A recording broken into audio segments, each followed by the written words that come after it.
आदाब नाज़रीन, खबरनामे में आपका इस्तकबाल है। मैं हूं साइमा खान। सबसे पहले नजर हेडलाइंस पर। नए वक्फ कानून पर मुसलमानों में तशवीश को दूर करने के लिए बीजेपी की मुल्क गिर बेदारी मुहिम आज से हो रही है शुरू। वक्फ कानून के फवाइद के बारे में मालूमात फराहम की जाएगी। मरकजी वजीर खजाना निर्मला सीतारमण आज से अमेरिका और पेरू के 11 रोजा दौरे पर होंगी रवाना। वो IMF और वर्ल्ड बैंक के इजलास में भी करेंगी शिरकत।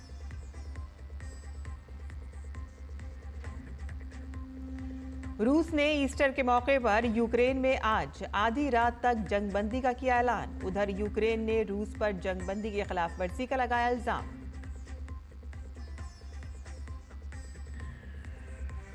इजरायली वजीर आजम बेंजामिन नेतन्याहू ने फौज को हमास पर दबाव बढ़ाने की दी हिदायत। जीत तक इजराइल के वजूद की जंग लड़ते रहने के अज़्म का किया इजहार।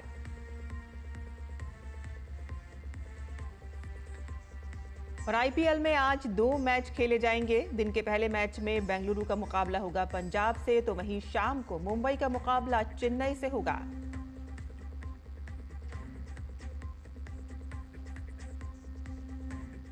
और अब खबरें तफसील से। वज़ीर आज़म नरेंद्र मोदी 22 अप्रैल से सऊदी अरब के दौरे पर होंगे। PM मोदी के इस दौरे को कई लिहाज से अहम करार दिया जा रहा है। उम्मीद है कि PM मोदी के इस दौरे से भारत सऊदी अरब स्ट्रेटेजिक पार्टनरशिप को नई तहरीक मिलेगी। 2016 और 2019 के बाद PM मोदी का सऊदी अरब का ये तीसरा दौरा होगा। वज़ीर आज़म नरेंद्र मोदी 22 से 23 अप्रैल तक सऊदी अरब के सरकारी दौरे पर जा रहे हैं। वज़ीर आज़म सऊदी वली अहद और सऊदी अरब के वज़ीर आज़म मोहम्मद बिन सलमान की दावत पर सऊदी अरब का दौरा कर रहे हैं। काबिल जिक्र है कि 2016 और 2019 के बाद PM मोदी का सऊदी अरब का ये तीसरा दौरा होगा। Prime Minister's engagements will include a one-on-one meeting with His Royal Highness the Crown Prince, as well as formal engagements that include a ceremonial welcome and bilateral talks. The two leaders will co-chair the second meeting of the Strategic Partnership Council. Bharat और Saudi अरब के दरमियान तवील तारीखी, समाजी और सकाफती और तिजारती ताल्लुकात हैं। दोनों ममालिक दिफा, सलामती, तिजारत, सरमायाकारी, तवानाई, टेक्नोलॉजी, सेहत, तालीम, सकाफत और अवाम से अवाम के राब्ते जैसे कई शोबों में मजबूत दो तरफा ताउन का इश्तराक कर रही हैं। ऐसे में वज़ीर आज़म के इस दौरे को कई मायनों में अहम माना जा रहा है। Saudi Arabia hosts a very large Indian expatriate community, possibly the second largest expatriate community of its kind anywhere in the world. Saudi Arabia is a leading voice in the Islamic world and is increasingly playing an important role in regional developments. Bharat और Saudi अरब के करीबी और दोस्ताना ताल्लुकात हैं। वज़ीर आज़म नरेंद्र मोदी का ये दौरा दोनों ममालिक की कसीर जहती शराकतदारी को नई तहरीक देगा और इलाकाई और आलमी मसाइल पर तबादला ख्याल के नुक्ता नज़र से भी अहमियत का हामिल है। Bureau report, DD news Urdu खबरें। मरकजी वज़ीर खजाना निर्मला सीतारमण 20 अप्रैल से अमेरिका और पेरू के सरकारी दौरे पर जाएंगी। इस मुद्दत के दौरान मरकजी वज़ीर अपने दौरे अमेरिका के दौरान 20 से 25 अप्रैल तक सैन फ्रांसिस्को और वाशिंगटन DC का दौरा करेंगी। इस दौरे के दौरान मरकजी वज़ीर मुख्तलिफ प्रोग्रामों में शिरकत करेंगी। वो वहाँ गैर मुकीम भारतीय शहरियों से बातचीत करेंगी। 26 से 30 अप्रैल 2025 तक पेरू के अपने पहले दौरे के दौरान मरकजी वज़ीर ख़जाना वज़ारत ख़जाना के आला हुक्काम और कारोबारी रहनुमाओं के एक हिंदुस्तानी वफ़द की क़ियादत करेंगी और दोनों ममालिक के दरमियान मजबूत दो तरफ़ा इक़्तिसादी और तिजारती ताल्लुकात को उजागर करेंगी।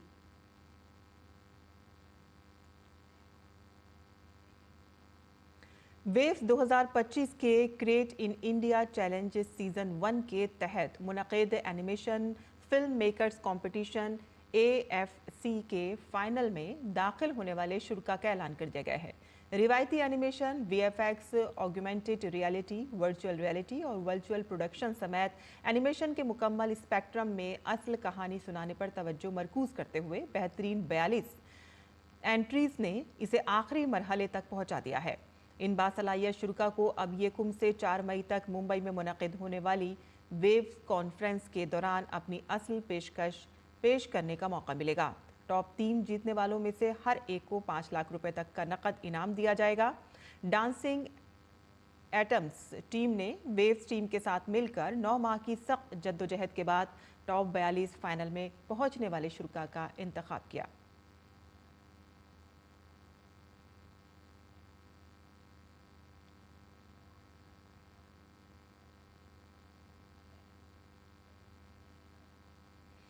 भारतीय जनता पार्टी नए वक्फ एक्ट के फवाइद की वजाहत के लिए आज से मुल्क गिर अवामी बेदारी मुहिम चलाने जा रही है। ये मुहिम 5 मई तक चलेगी। मुहिम का मकसद अफवाहों को दूर करना और ये बताना है कि वक्फ एक्ट मुस्लिम कम्युनिटी के लिए किस तरह से फ़ायदेमंद है। अपोजिशन वक्फ तरमीमी एक्ट से मुतालिक मुसलसल अफवाहें फैला रही है और ऐसे वक्त में भारतीय जनता पार्टी ने अपनी जिम्मेदारी कबूल कर ली है। बीजेपी बड़े पैमाने पर अवामी बेदारी मुहिम चलाकर इन अफवाहों को ख़त्म करने की कोशिश करेगी। पार्टी की तवज्जो ख़ास तौर पर गरीब मुसलमानों और ख़वातीन पर मरकूज़ होगी। इसे वफ़ इस्लाह अवामी बेदारी मुहिम का नाम दिया गया है। इस सिलसिले में पार्टी ने मुल्क भर में राब्ता, मुज़ाकरात और दीगर प्रोग्रामों का एक पूरा सिलसिला तैयार किया है और इसके अलावा बीजेपी वफ़ तरमीम का फ़ायदा हर घर तक पहुँचाएगी। अमेरिकी नायब सदर जेडी वेंस 21 अप्रैल को भारत के 4 रोज़ा दौरे पर आ रहे हैं। नायब सदर पहले दिल्ली में वज़ीर आज़म नरेंद्र मोदी से मुलाकात करेंगे और जिसके बाद वो जयपुर के लिए रवाना हो जाएंगे।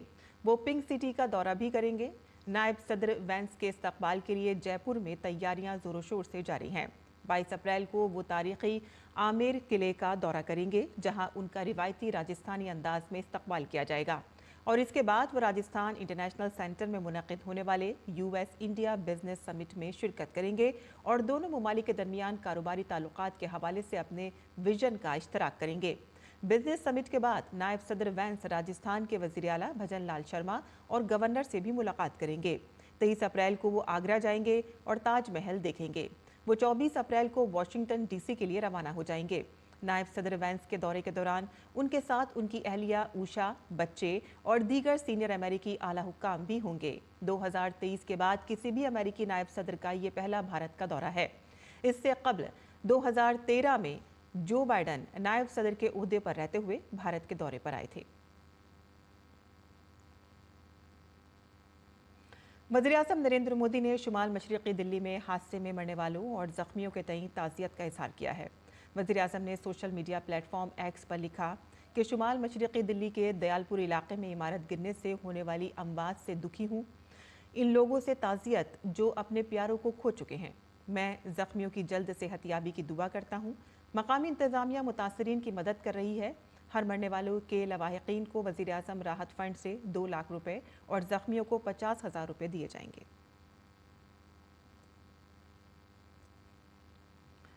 बीजेपी के सुप्रीम कोर्ट पर बीजेपी के मेंबरान पार्लियामेंट निशिकांत दुबे और दिनेश शर्मा के तबसरों से खुद को अलग कर लिया है।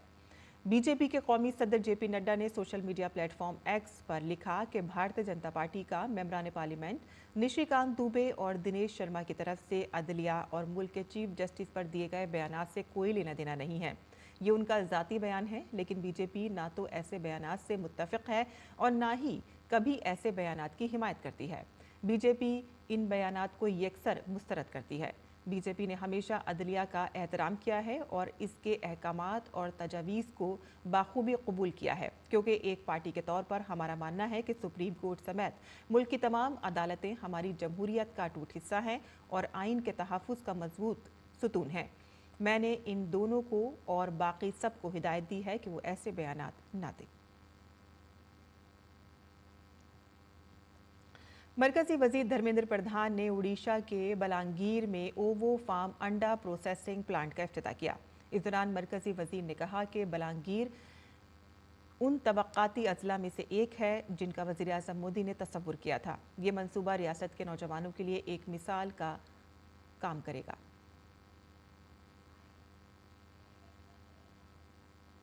माननीय प्रधानमंत्री जी के द्वारा कल्पना किया गया एस्पिरेशनल जिलाओं में एक है। एक प्रोसेसिंग प्लांट जैसे एक अत्यंत हाई क्वालिटी प्रोजेक्ट इस जिले में लगाए, जिसकी प्रोडक्ट को ग्लोबल मार्केट में भेजने के प्लान कर रहे हैं एक भी ग्लोबल मार्केट में भेज रहे हैं। देश की सभी इलाका में ओवो एक फार्म की एक जाता है और आगे चल के उसकी जो प्रोसेस प्रोडक्ट है, फ्रोजन एग हो, लिक्विड एग हो या एग पाउडर हो, और इसकी जिसकी ग्लोबल मार्केट है, मैं मानता हूं बलांगीर जैसे एस्पिरेशनल जिले की प्रोडक्ट, इस प्रोजेक्ट इस जिले के नौजवानों के अंदर, इस राज्य के नौजवानों के अंदर एक उदाहरण करके काम करेगा। बीजेपी एमपी रविशंकर प्रसाद ने अदाकार इमरान हाशमी की फिल्म ग्राउंड जीरो की तारीफ की है। बीजेपी एमपी ने कहा कि फिल्म बहुत अच्छी बनाई गई है और बीएसएफ ने दहशतगर्दी को ख़त्म करने के लिए जो काम किया है उसे उसमें बहुत अच्छे तरीके से दिखाया गया है। Film ground zero Jammu Kashmir में दहशतगर्दी के उस दौर की कहानी है कि जब बीएसएफ ने मुल्क की हिफाजत के लिए दहशतगर्दी के खिलाफ जंग लड़ी थी। इस फिल्म में इमरान हाशमी बीएसएफ अफसर का किरदार अदा कर रहे हैं। बहुत अच्छी मूवी लगी, बहुत ही अच्छी बनी है और बीएसएफ के लोगों ने कश्मीर में आतंकवाद को खत्म करने में जो काम किया है उसका बहुत ही अच्छा प्रेजेंटेशन है। My greetings to all the film makers. Bangladesh में हिंदू अक़लती रहनुमा भवेश चंद्र राय के कत्ल पर इस्कॉन कोलकाता के नायब सदर राधा रमन दास ने दुख का इजहार किया है। उन्होंने कहा कि ये इंतहाई अफसोसनाक है कि बांग्लादेश में एक हिंदू रहनुमा को तशद्दुद का निशाना बनाया गया, उन्हें अगवा करके बेदर्दी से मारा पीटा गया। ये जानबूझकर किया जा रहा है ताकि बाकी अक़लियतें खौफज़दा हो जाएं। हिंदू लीडर थे मिस्टर रॉय, उनको किस तरह से पहले किडनैप किया गया और फिर बहुत बुरी तरह से पीट कर मार दिया गया।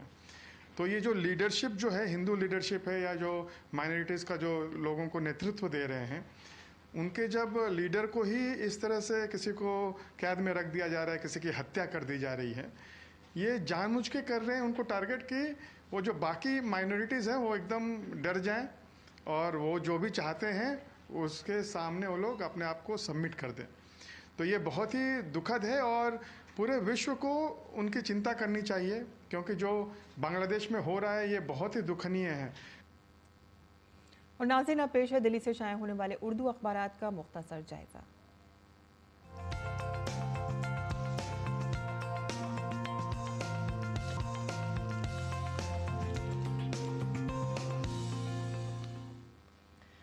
तो दिल्ली से शाया होने वाले उर्दू के अखबारात पर नज़र डाल लेते हैं। रोज़नामा इनकलाब की सुर्खी यहाँ पर हम आपको बता रहे हैं। अजमेर दरगाह के हवाले से ये सुर्खी है, जहाँ हज़रत ख्वाजा मोइनुद्दीन चिश्ती की तारीख़ी दरगाह पर जारी तनाज़े में एक बड़ी पेशरफ्त सामने आई है और इसमें हिंदू सेना की तरफ से दाखिल इस मुकदमे में, जिसमें दरगाह को कदीम शिव मंदिर करार दिया गया है, मरकज़ी हुकूमत ने सख्त मौक़िफ़ अपनाते हुए मुकदमा खारिज किए जाने की सिफारिश कर दी है। आगे बढ़ते हैं, दूसरी सुर्खी जान लेते हैं। आपको बता दें कि कल वज़ीर-ए-आज़म नरेंद्र मोदी ने टेस्ला के हेड एलॉन मस्क से बातचीत की थी और ये बात उन्होंने सोशल मीडिया पर शेयर की थी और अब एलॉन मस्क ने भी अपने ट्विटर पर कुछ बातें शेयर की हैं। उन्होंने कहा है कि वज़ीर-ए-आज़म नरेंद्र मोदी के साथ जो बातचीत हुई है वो बात करना एजाज़ की बात है और टेक्नोलॉजी और इख्तरा के शोबों में ताउन के इम्कानात पर दोनों ही रहनुमाओं ने जोर दिया है। तबादला ख्याल किया गया है और इस साल हिंदुस्तान के दौरे का बेहद मुंतज़िर हूँ, ये बात एलॉन मस्क ने कही है। आगे बढ़ते हैं और कुछ बैनुल-अक़वामी ख़बरें भी जान लेते हैं, जहां आपको बता दें कि अमेरिका में अब फ़िलिस्तीनियों से इजहार यकजहती जुर्म करार दिया गया है और सैकड़ों तलबा का वीज़ा मनसूख कर दिया गया है। हुकूमत के इल्ज़ामात और रवैये पर कानूनी माहिरीन और इंसानी हुकूक के कारकुनों की शदीद तनकीद सामने आई है और इन इक़दामात को आज़ादी इजहार पर कदगन करार दिया गया है। इसी के साथ ही यहाँ पर एक और फ़ोटो लगाई गई है। ये एक जर्नलिस्ट की फ़ोटो है और जिसमें मारूफ फ़िलिस्तीनी फ़ोटो जर्नलिस्ट फ़ातिमा की है, जिनके ख़ानदान समेत 9 अफराद, इनके ख़ानदान के पूरे 9 अफराद और ये भी बमबारी के अंदर फौत हो गई हैं।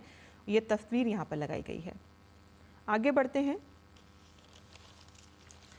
रोज़नामा राष्ट्रीय सहारा के ही आलमी सफ़े से यहाँ हमने ख़बर ली है, जहाँ ईरान अमेरिका के सदर से ज़मानत चाहता है। किस बात की ज़मानत चाहता है वो आपको बता दें कि रॉयटर्स ने जुमे की देर रात एक आला ईरानी ओहदेदार के हवाले से बताया है कि उनके मुल्क ने गुज़िश्ता हफ्ते होने वाली बातचीत के दौरान अमेरिका को मुत्तला किया है कि वो यूरेनियम की अफजूदगी पर कुछ पाबंदियां कबूल करने के लिए तैयार है, लेकिन इसे मजबूत जमानतों की ज़रूरत है। सदर ट्रंप नए जौहरी मुआहदे के दोबारा दस्तबरदार नहीं होंगे, इस बात की वो जमानत चाहते हैं।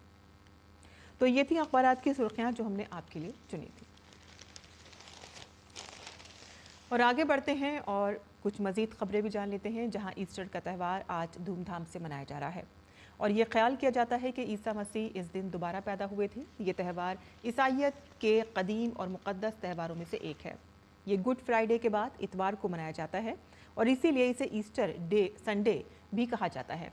इस खास मौके पर गिरजाघरों में खुसूसी दुआओं का एहतमाम किया जाता है। लोग ईसा मसीह की तालीमात को भी याद करते हैं। ये दिन मोहब्बत, कुर्बानी और दोबारा जन्म लेने के त्यौहार है जो हमें उम्मीद और यकीन की तालीम देता है।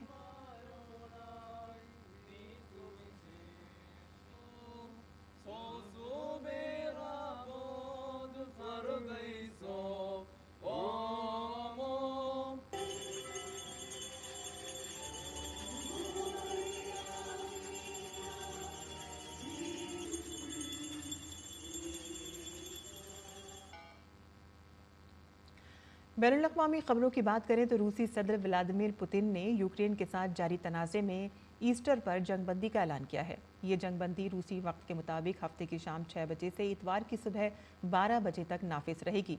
सदर पुतिन ने यह ऐलान chief of general staff general Gerasimov के साथ मीटिंग में किया। इस हवाले से मालूमात देते हुए क्रेमलिन ने कहा है कि उसे उम्मीद है कि यूक्रेन भी ऐसा ही कदम उठाएगा और ईस्टर के दौरान हर किस्म की फायरिंग बंद कर देगा।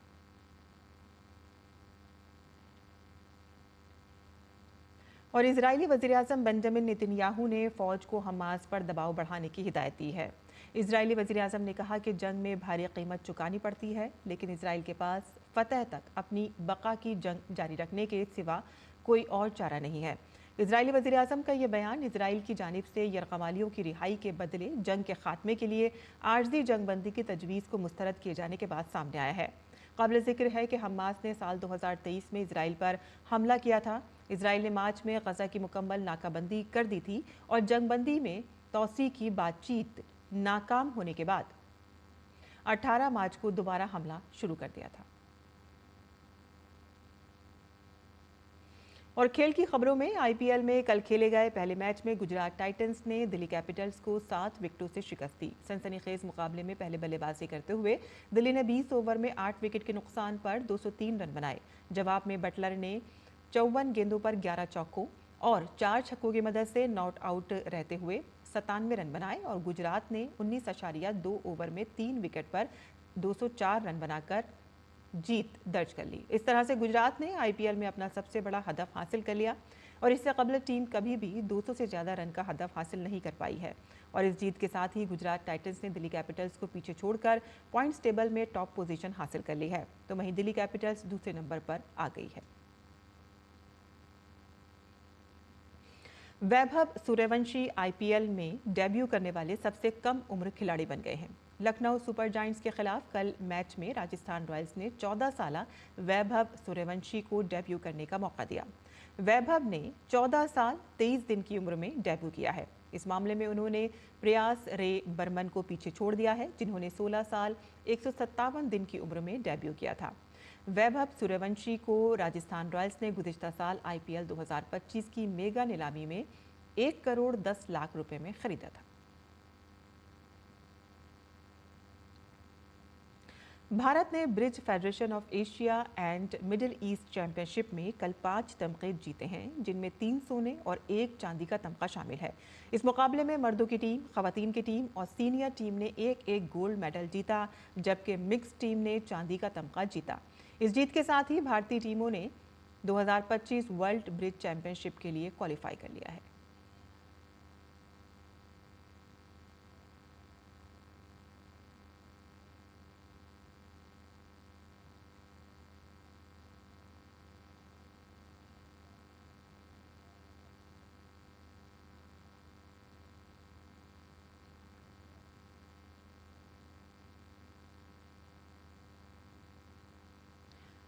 भारत ने bridge federation of Asia and middle east championship में कल 5 तमगे जीते हैं, जिनमें कुल 5 तमगे जीते हैं, जिनमें 3 सोने और 1 चांदी का तमगा शामिल है। इस मुकाबले में मर्दों की टीम, खवातीन की टीम और सीनियर टीम ने एक गोल्ड मेडल जीता है, जबकि मिक्स टीम ने चांदी का तमगा जीता है।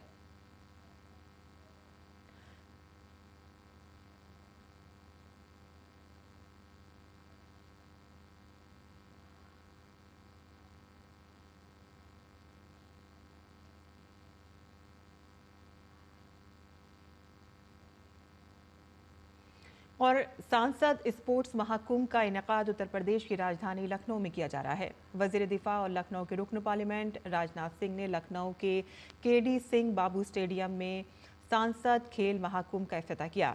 खेलों के इस इवेंट में 25,000 से ज़ायद खिलाड़ी हिस्सा ले रहे हैं।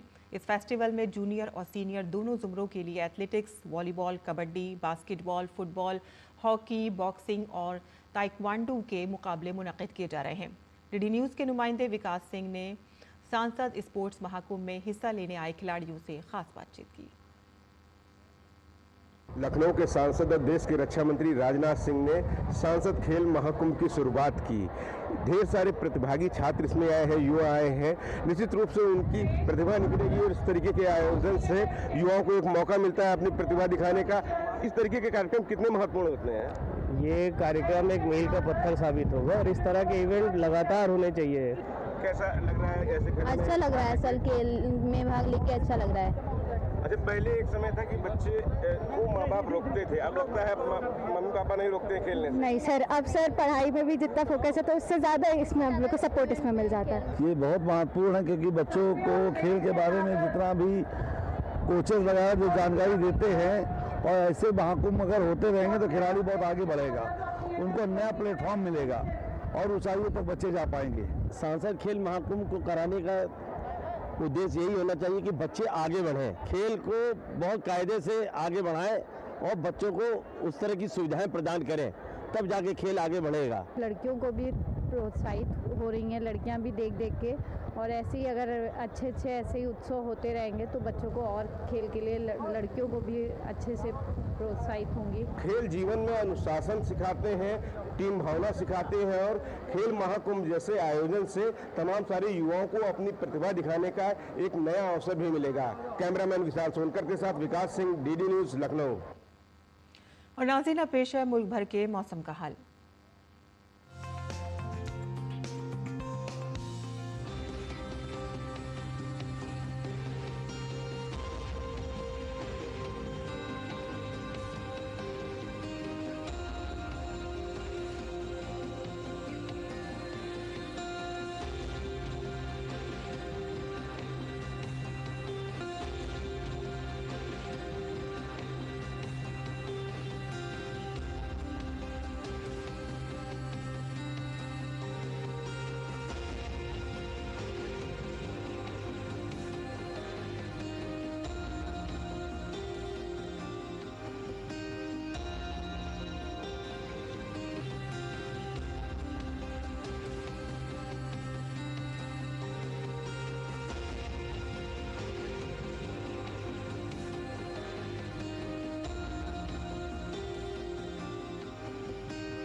और इसी के साथ ही हमारा खबरनामा यहीं ख़त्म होता है। हमारी पूरी टीम को इजाज़त दें। आदाब।